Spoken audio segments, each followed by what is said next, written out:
Hello guys, good morning. आज है 8 जुलाई और अभी हम हैं शेषनाग के बेस कैंप में। और हम लोग की गुड मॉर्निंग वैसे 4:30 पे ही हो गई थी और हमारे प्लान में भी थोड़ा सा चेंज आ गया है। पहले हम लोग का ऐसा था कि हम आज शेषनाग से निकलेंगे और पंचतरणी पहुंचेंगे और फिर हम लोग आज रात भी पंचतरणी ही रुकने वाले थे और कल सुबह हम लोग वापस से ट्रैकिंग करके फिर गुफा तक पहुंचने वाले थे। पर कल रात को हम लोगों ने ऐसे डिसाइड किया है कि नहीं, हम लोग आज ही गुफा तक जाएंगे और आज ही एक बार दर्शन करेंगे। रात हम गुफा के वहीं रुकेंगे और कल सुबह भी दर्शन करके फिर उतरेंगे। हमारे 2 बार दर्शन हो जाए, इसी वजह से हम लोगों ने इस प्लान को चेंज किया है। यहाँ पर पानी बहुत ज़्यादा ठंडा है और मौसम भी काफ़ी ठंडा हो रहा है। और ये जो लाइन है ये है यात्रियों की लाइन, जो कि अभी शेषनाग से निकल रहे हैं। तो काफ़ी ज़्यादा भीड़ है यहाँ पर और हम भी धीरे धीरे आगे बढ़ रहे हैं। और यहाँ पर जो पहला स्टॉप आने वाला है आज, वो होगा गणेश टॉप। यहाँ पर शिवजी ने गणेश जी का त्याग किया था और उन्हें वो यहाँ पर छोड़कर गए थे आगे पार्वती जी को कथा सुनाने, तो इसीलिए इस जगह का नाम गणेश टॉप पड़ा।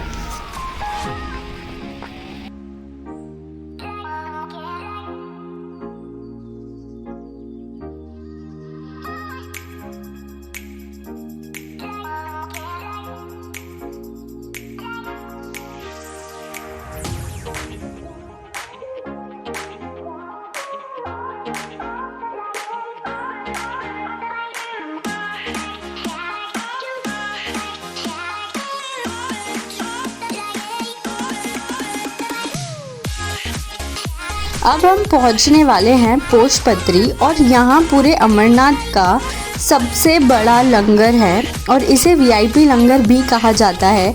यहाँ पे सभी तरह की डिशेस मिलती है, Italian, south Indian, north Indian, Chinese. यहाँ ऑक्सीजन भी अच्छे से नहीं मिलता है और इतनी सारी चीज़ें यहाँ पे इतनी ऊंचाई पर प्रोवाइड करवाना अपने आप में अकल्पनीय है। तो यहाँ पर फुट मसाजर्स भी रखे हुए हैं कि जो लोग चल कर आए हैं, थक चुके हैं, वो लोग उसे मसाज ले सकते हैं। फ्री चार्जिंग जोन्स हैं। तो कई सारी चीज़ें इस लंगर में हैं। ये बहुत फेमस है, ये यहाँ का बहुत ही एक अलग ही तरह का लंगर है। अब यहाँ पे हम लोग भी बस थोड़ा बहुत खाकर यहाँ से निकलेंगे क्योंकि हम लोग को गुफा तक टाइम पर पहुँचना है। और अब जो हमारा नेक्स्ट स्टॉप आने वाला है वो है पंचतरणी। और पंचतरणी में ऐसा बोला जाता है कि शिवजी ने अपने 5 तत्वों का त्याग किया था और फिर वो आगे गए थे कथा सुनाने। तो इसके आगे सिर्फ पार्वती जी और शिवजी ही गए थे।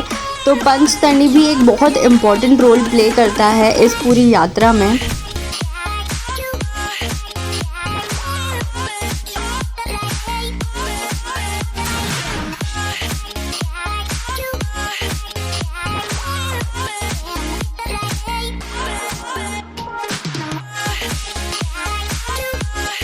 अभी हम पहुंच चुके हैं पंचतरणी और पंचतरणी हमारा लास्ट स्टॉप है। इसके बाद हमें 6-7 किलोमीटर्स और जाना है गुफा के लिए और अभी फिर से हम लोग की चढ़ाई शुरू हो जाएगी क्योंकि अभी गणेश टॉप के बाद से थोड़ा रास्ता प्लेन था, पर अभी फिर से हम लोग को चढ़ना है। और पंचतरणी पर ही हेलीकॉप्टर्स भी आते हैं, तो यहाँ से फिर सभी लोगों को आगे पैदल ही जाना पड़ता है।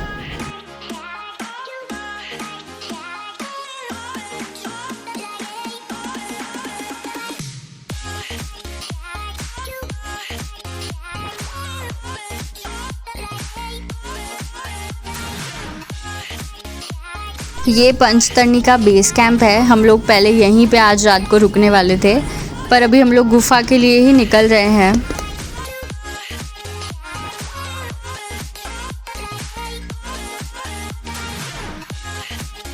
अब पंचतरणी से हम आगे आ गए हैं, तो ये ऐसी ही चढ़ाई है पूरे रास्ते गुफा तक। और बीच में एक स्टॉप आता है, वो है संगम टॉप। तो वहाँ पर जो भी बालटाल से यात्री आते हैं वो और जो पहलगाम से यात्री आते हैं वो दोनों वहाँ पे जाकर फिर मिल जाते हैं और आगे सिर्फ एक ही रास्ता है।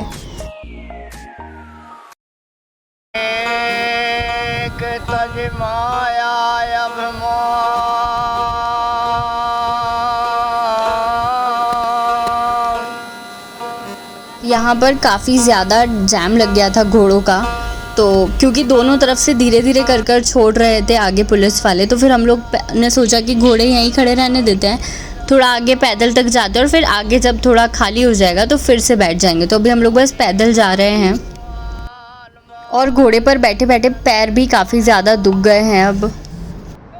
एंड गेस व्हाट, अब हमें फाइनली गुफा दिखने लगी है। वो जो ऑरेंज कलर का जहाँ पर दिख रहा है ना, वही है गुफा। 2 दिन से चढ़ाई कर कर के अब फाइनली जब गुफा दिख गई है, हम लोग को काफ़ी अच्छा फील हो रहा है कि अभी हम लोग फाइनली यहाँ पे पहुँच गए हैं। बस फटाफट हमारे अच्छे से दर्शन हो जाए। तो अभी हम लोग यहाँ पर एक टेंट लेंगे रात को रुकने के लिए। हम लोग सोच रहे हैं कि गुफा के पास ही कुछ देख लें ताकि सुबह भी हम लोग जल्दी से दर्शन करने जा सके उठकर। अभी बज रही है 5:30 और 6 बजे गुफा बंद हो जाती है, दर्शन बंद हो जाते हैं। तो हम लोगों को यहाँ पे सब लोग कह रहे हैं आसपास कि अभी मत जाओ, आप लोग पहुँचोगे जब तक बंद हो जाएंगे दर्शन।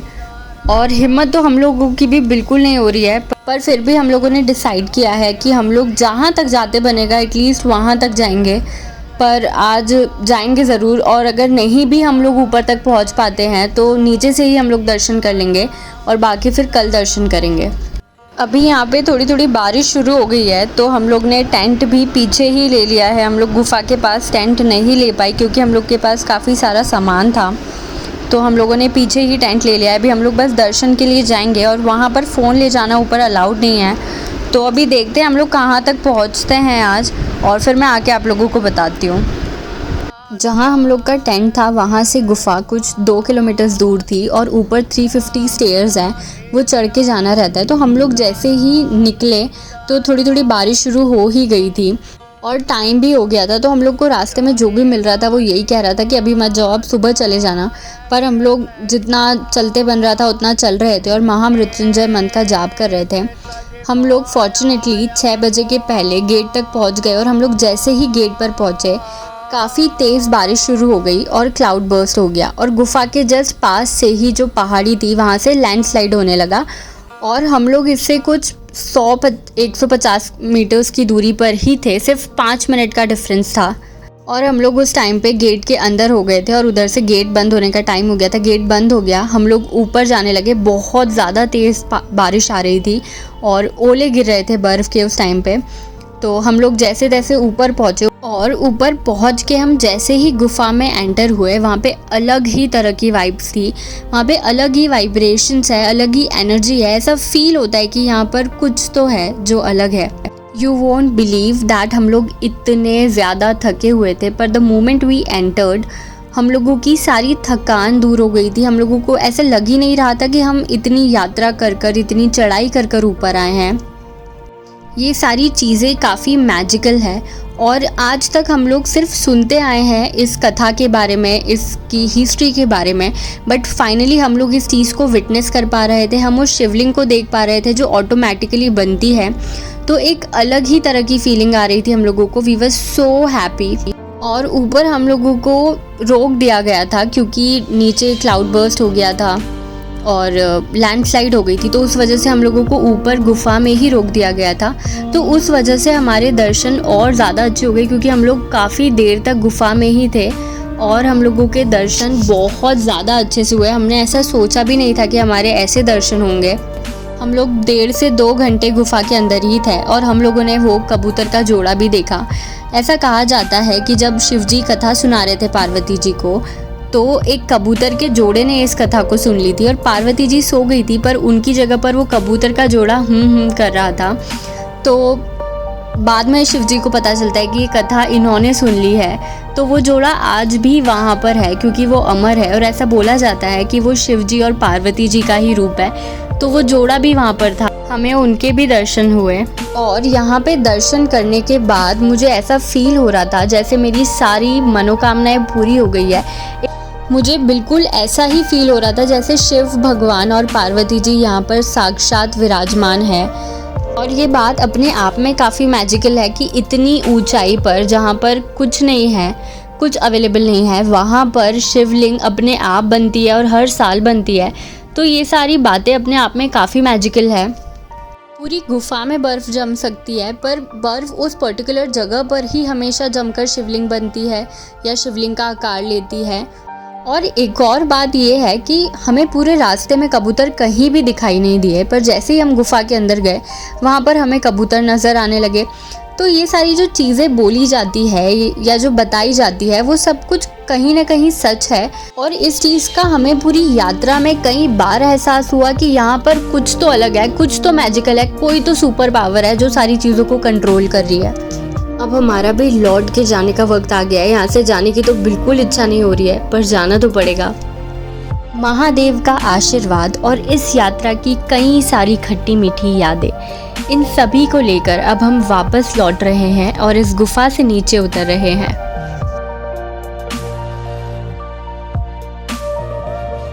और जब हम गुफा से बाहर निकले तो बाहर काफ़ी ज़्यादा अफरा तफरी मची हुई थी। हमें समझ ही नहीं आ रहा था कि ये क्या हो रहा है, क्योंकि हम लोग ऊपर गुफा में उस गुफा के माहौल में इतना ढल चुके थे कि हमें बाहर का कुछ अंदाज़ा नहीं था कि बाहर चल क्या रहा है। सीआरपीएफ वाले, पुलिस वाले, ये सब लोग हमें सिर्फ ये कह रहे थे कि आप जल्दी जल्दी नीचे उतरिए, यहाँ पे कई सारे लोगों की डेथ हो गई है। और हम इतना शॉक्ड हो गए थे कि ये सब क्या हो रहा है, कैसे हो गया, क्या चल रहा है। फिर हम लोग को पता चला कि जब हम चढ़ रहे थे तो जो क्लाउड बर्स्ट हुआ था, लैंडस्लाइड हुई थी, तो उसकी वजह से बीच के जितने भी टेंट थे वो सभी टेंट बह चुके थे, जो लंगर थे वो बह चुके थे, लोगों का सामान, लोग खुद बह चुके थे। और जब जैसे ही हम नीचे उतर रहे थे तो हेलीपैड के वहाँ पे कुछ 6-7 डेड बॉडीज़ पड़ी थी और सीआरपीएफ वाले उस टाइम पे रेस्क्यू ऑपरेशन में लगे हुए थे। वो लोग और डेड बॉडीज़ को ढूंढ कर ला रहे थे। लोग चिल्ला रहे थे आसपास, और किसी के घर का कोई व्यक्ति नहीं मिल रहा है, किसी का सामान खो गया है। और सीआरपीएफ वाले सिर्फ ये कह रहे थे कि अभी आप लोग यहाँ से जान बचाकर नीचे उतरो, पंचतरणी जाओ, गुफा के पास कोई नहीं रुकेगा, आज आप सब लोगों को आज ही नीचे उतर कर जाना है। और हम लोग जैसे जैसे आगे बढ़ रहे हैं तो माहौल इतना ज़्यादा अजीब हो रहा था, हम लोग इतना शॉक हो गए थे ना, हम लोग रोने लगे थे, क्योंकि आसपास सिर्फ चिल्लाने की, चीखने की आवाज़ थी। सीआरपीएफ वाले डेड बॉडीज़ लेके आ रहे थे, वो डेड बॉडीज़ को लेकर जा रहे हैं हमारे सामने से। ये सारी चीज़ें टीवी में देखने में बहुत अलग होती है, पर उस टाइम पे हम लोग ये सारी चीज़ों को विटनेस कर रहे थे और हम लोग को समझ ही नहीं आ रहा था कि ये सब कुछ कैसे हो गया। हम लोग अंदर ही अंदर गॉड को थैंक यू बोल रहे थे कि at least we all are alive, और हम सब लोग साथ में हैं। क्योंकि उस टाइम पे लोग अपने घर वालों से बिछड़ गए थे, किसी का कोई घर वाला बह गया है, तो वो सब कुछ बहुत शॉकिंग था। किसी के बच्चे नहीं मिल रहे, किसी की वाइफ नहीं मिल रही है, और कई लोगों के तो दर्शन भी नहीं हुए, क्योंकि वो लोग ऊपर आए हैं, इतना थक जाते हैं चढ़ाई में, तो नहीं हिम्मत होती है आगे जाने की। तो उन लोगों ने सोचा कि सुबह दर्शन करेंगे, और वहाँ से तो शाम को नीचे भेज दिया। उन लोगों के दर्शन तक नहीं हुए। मतलब इतनी कठिन यात्रा आप कर आ रहे हो लोग, और आपके दर्शन नहीं हो रहे। अब इससे ज़्यादा डिसअपॉइंटिंग क्या चीज़ होगी। वहाँ से फिर रातों रात सब लोगों को नीचे भेज दिया गया, पर हम लोगों ने डिसाइड किया कि हम लोग रात को नीचे नहीं उतरेंगे, क्योंकि जो पंचतरणी वाला रास्ता था वो काफ़ी एकदम खड़ा रास्ता है, और वहाँ पे आसपास कुछ पकड़ने का भी नहीं है, और हमें सारा सामान लेकर वापस से नीचे जाना पड़ेगा। और हम लोग ऑलरेडी इतना ज़्यादा थक चुके थे, हम लोगों में बिल्कुल हिम्मत नहीं थी कि हम लोग अब एक कदम भी चले। तो हम लोगों ने डिसाइड किया कि हम लोग यहीं रुकेंगे। यहाँ रुकना भी काफ़ी रिस्की था और नीचे उतरना भी काफ़ी रिस्की था। तो फिर हम सब लोगों ने म्यूचुअली यही चीज़ को डिसाइड किया कि हम लोग यहीं स्टे करेंगे, क्योंकि अगर हमारी लाइफ का ये लास्ट डे ही लिखा है तो हम लोग फिर बाबा बर्फानी के चरणों में ही अंतिम सांस लेंगे, क्योंकि ये भी अपने आप में एक ब्लेसिंग होगी हमारे लिए। तो हम लोग आज यहीं स्टे करेंगे, क्योंकि हम लोग को अभी तक भगवान ने बचाए रखा था, क्योंकि ये सब कुछ सिर्फ हम लोगों के 5 मिनट के डिफरेंस में हुआ है। मतलब अगर हम लोग नहीं चलते या 5 मिनट अगर हम कहीं ब्रेक भी ले लेते ना, तो शायद आज उन लोगों में हम लोग भी होते। और ये जो लोग कहते हैं ना कि बाबा ने बुलाया है, माता ने बुलाया है, तभी आप दर्शन कर सकते हो, तो ये बात बहुत ज़्यादा सच है। ये चीज़ मैंने इस यात्रा में रियलाइज़ की है, क्योंकि यार आते तो कई सारे भक्त हैं। अब उस दिन रात को ये सब कुछ हो गया, लोगों को रातों रात नीचे भेज दिया गया, उनको 3 दिन तक फिर यात्रा बंद कर दी गई, और उन लोगों के दर्शन नहीं हुए, उन्हें वापस से उतरना पड़ा। तो यार वहाँ तक जाने के बाद भी लोगों के दर्शन नहीं हुए, तो जिसको भगवान बुलाता है ना वही लोग दर्शन कर पाते। पहले मुझे ये सब कुछ बहुत मजाक लगता था, पर अभी मैं बहुत श्योर हो गई हूँ कि ये सारी जो चीज़ें हमारे बड़े लोग कहते हैं ये काफ़ी हद तक सच है। इनफैक्ट हम लोगों ने ऐसे भी लोगों को देखा जो हम लोग ऊपर जब चढ़ रहे थे ना तो सिर्फ 3-4 सीढ़ी बाकी है और वो लोग ने हमको पैसे दिए कि आप लोग ऊपर जा रहे हो ना, आप लोग ये चढ़ा दो प्लीज़ हमारी तरफ से। हमने उन्हें कहा भी कि अब तो इतना से ही बाकी, आप इतना चढ़ के आए हो। तो बोलते हम लोग की नहीं हिम्मत हो रही है, हम लोग कल देखेंगे। और कल तो फिर सब कुछ बंद कर दिया गया था, उन लोगों के दर्शन भी नहीं हो पाए। अब हम लोग टेंट में बैठ गए हैं और अभी तो वही सारी सीन हम लोग की आंखों में घूम रहे हैं, वही डेड बॉडीज़, वो लोगों का चिल्लाना, वो सारी चीज़ें हम लोग के दिमाग में घूम रही है। प्लस हम लोग के साथ एक और चीज़ जो हम लोग को फील हो रहा है वो है कि कैसे हमारे डिसीजंस चेंज होते गए और हम लोग यहाँ तक पहुँचे और हम लोगों के दर्शन हुए। गाइज़, हम लोग पहले पंचतरणी रुकने वाले थे आज और हम लोग कल आगे आने वाले थे, पर अचानक हम लोग का कल रात को ही डिसीजन चेंज हुआ था और हम लोग ने फिर ये डिसाइड किया था कि हम लोग आज ही गुफ़ा जाएंगे। तो हम लोग इस वजह से आज हमने गुफ़ा तक पहुंच गए। प्लस हम लोग जब यहाँ पे पहुँचे तब हम लोग टेंट बीच में लेने वाले थे, गुफ़ा के जस्ट नीचे, और वही सारे टेंट बह गए हैं। और जब बारिश शुरू हो गई थी तो हम लोगों ने साइड में ही टेंट ले लिए थे और हम लोग वाले टेंट अभी बच गए हैं, बाकी सारे टेंट बह गए हैं। और हम लोग जब ऊपर जा रहे थे तो हम लोग को लोग भी बोल रहे थे कि आप लोग नहीं पहुंच पाओगे, पर फिर भी हम लोगों ने हिम्मत करके हम लोग आगे गए और हम लोग ऊपर तक पहुंच गए, हम लोग के दर्शन हो गए। अगर हम लोग नहीं जाते, हम लोग इधर ही रहते तो शायद हम भी बह जाते। तो कैसे हम लोग के डिसीजंस चेंज हुए हमको भी नहीं पता है, वो सब कुछ बस हमारे अंदर थॉट्स आते जा रहे थे और हम उसको इम्प्लीमेंट करते जा रहे थे। आज यहाँ पे हम लोगों के पास खाने पीने का भी कुछ है नहीं ज़्यादा और कुछ खाने की इच्छा भी नहीं हो रही है क्योंकि नहीं पता यार कल क्या होने वाला है।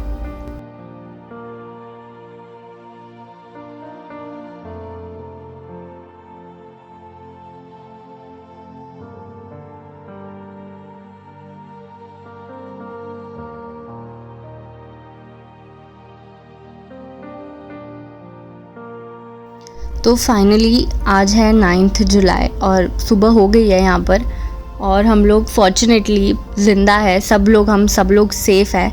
अब हम लोग फटाफट बस यहाँ से निकलेंगे। पूरी रात हमने ऐसे ही बैठे बैठे निकाली है और ये एक रात पूरी 4 रातों के बराबर थी। ऐसे लग रहा था ख़त्म ही नहीं हो रही है।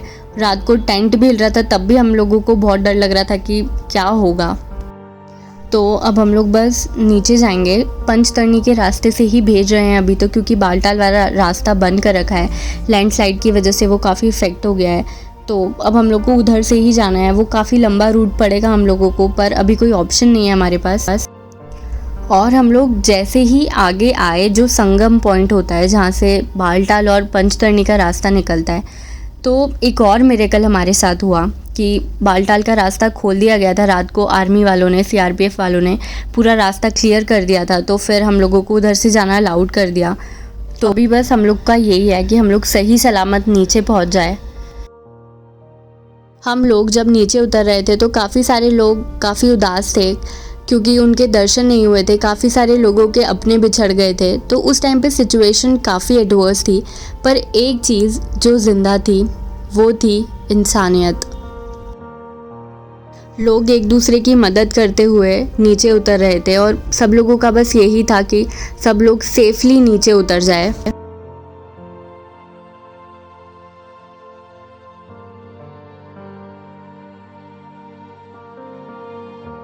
और फाइनली अब हम लोग नीचे उतर गए हैं सेफली। तो ये यात्रा में भोलेनाथ ने कई सारी परीक्षाएं ली है और वो सारी परीक्षाएं हम पूरी कर इस यात्रा को हमने पूर्ण किया है। और मैं उन सभी को श्रद्धांजलि अर्पित करती हूँ जिन्होंने इस हादसे में अपनी अंतिम सांसें ली है। भगवान उनको अपनी श्री चरणों में जगह दे और उनके घर वालों को इस दुखद घड़ी में इस दुख को सहने की हिम्मत दे। मैं आज आप लोगों के साथ एक बात और शेयर करना चाहती हूँ। मैं हमेशा से ही बाबा महाकाल को बहुत मानती हूँ, मेरा उनमें बहुत विश्वास है और इस यात्रा के बाद मेरा विश्वास और ज़्यादा अटूट हो गया है। इस घटना के बाद मुझे एक ही चीज़ जो बार बार याद आ रही थी तो वो ये थी कि अकाल मृत्यु वो मरे जो काम करे चंडाल का, काल भी उसका क्या बिगाड़े जो भक्त हो महाकाल का। और इसी के साथ हमारी यात्रा भी पूर्ण होती है और मेरा ये व्लॉग भी मैं अब ख़त्म कर रही हूँ। तो भूखे को अन्न, प्यासे को पानी। जय बाबा बर्फानी, जय श्री महाकाल।